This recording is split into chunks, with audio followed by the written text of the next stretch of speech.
আসলে দাঁড়িয়ে আমি কিছু গৌর কথা কৃষ্ণ কথা বলতে পারি, জানি না কতটুকু বলতে পারবো।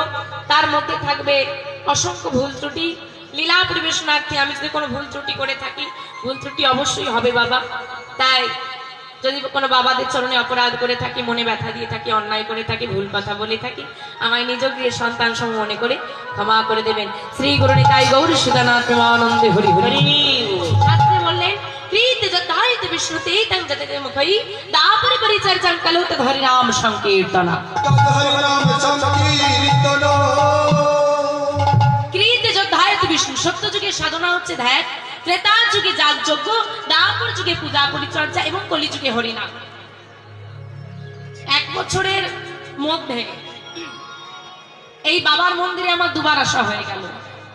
মন্দিরে বাবাদের ভালোবাসায় একবার ওইখানে জন্মাষ্টমীর সময় এসেছিলাম, মনে আছে? মনে আছে? যা মনে রেখেছে এটাই জীবনের সার্থক। আবার এখানে দেখা হয়ে গেল, তাই না? তো আগের বারে বহু ভক্তি ঢল ছিল, এবারে আরো বেশি। এত মানুষ, ভাবো আজকে গৌর গোবিন্দ কথা শুনতে আজকে 5-6-7 দিন ধরে এত মানুষ আসছে, ভক্তরা আসছে, রোজ আসছো। চিন্তা করে দেখো, এই সময়টা যদি তুমি বাড়িতে থাকতে তুমি কিন্তু বসে থাকতে ঠিক না, কিছু না কিছু কাজের মধ্যে তুমি, কিন্তু তবুও শত ব্যস্ততার মধ্যে আমরা সময়টাকে হরিবাসরে এনে দিয়েছি, আমরা গোবিন্দের জন্য দিয়েছি। এত ভক্ত হয়েছে, বাস ভেবে দেখুন আপনাদের এলাকায় এত ভক্ত, সারা পৃথিবী জুড়ে কত ভক্ত হচ্ছে, তবু এখনো সনাতন ধর্মের এখনো একটা বড় অংশ নাস্তিক। যে নাস্তিক ব্যক্তিরা এখনো পর্যন্ত, যারা প্রথম কীর্তন শুনতে আসে, গলায় তুলসীর মালা করে, তাদেরকে গিয়ে বলে হ্যাঁ রে ভালো লাগছে না, কেন করেছিস? আছে না এরকম? ভাবা লাগে। যাদের প্রশ্ন যে হরিনাম আমরা কেন করব, কি পেয়েছো, কি পাবে, প্রশ্নটা হচ্ছে কি পাবে। শ্রীমদ্ ভাগবত গীতায় কর্মযোগে বলছে নিষ্কাম কর্ম করে যাও। নিষ্কাম কর্ম মানে কি? কর্ম করে যাও, ফলের আশা করো না, এইটা করতে বলেছে। এখন কি হয় উল্টোটা, আগে কি খাবো বল, তারপর কি পাবো বল, কতটা পাবো, তারপর কাজ করবো। আগে পাওয়ার বাসনা, তারপর দেবো কিনা চিন্তা ভাবনা করবো। কিন্তু না,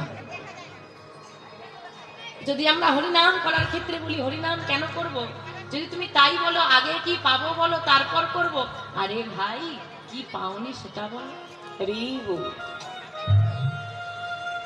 আজকে যেটুকু আমার বলে চালিয়ে দিচ্ছ না, যেটুকু আমার বলে চালিয়ে দিচ্ছ সবই তা দেব। গাড়ি আমার, বাড়ি আমার, ছেলে আমার, আরে সবই তো আমার, আমিটা কে? আচ্ছা না, আপনি যখন আমার নাম শুনেছেন যে ওই মেয়েটা আসবে, আপনার কি মনে হয়েছে? আমার এই মুখমণ্ডলটা মনে পড়েছে। আমার নামে কিন্তু দ্বিতীয় ব্যক্তিও থাকতে পারে পৃথিবীতে, কি থাকতে পারে না? আছে। আপনি সোশ্যাল মিডিয়ায় দেখতে পাবেন আমার নামে বহু মানুষ আছে, আপনার নামেও আছে। কিন্তু আমি আপনাকে চিনি বলে আপনার মুখমণ্ডলটাই আমার চোখের সামনে ভেসে উঠবে। আমি তাকে চিনি না বলে তা না। আমার নামে যদি আপনি অন্য কাউকে চেনেন, তারও মুখমণ্ডল আপনার মনে পড়তে পারে। তার মানে আমি যেটাকে বলছি সেটা হলো এই দেহটা। তাই তো শিউলি বললে আপনি আমার দেহটাকে মনে করেন, আমাকে মনে করেন, আত্মা তো অদৃশ্য। তাই বলছে আমি মানে আমার এই দেহ। আরে যেটাকে আমি বলছি সেটাই তো আমার নয়, আমি যেটাকে বলছি সেটাই তো আমার নয়। দেহটা আমার ধার করে আনা দেহ,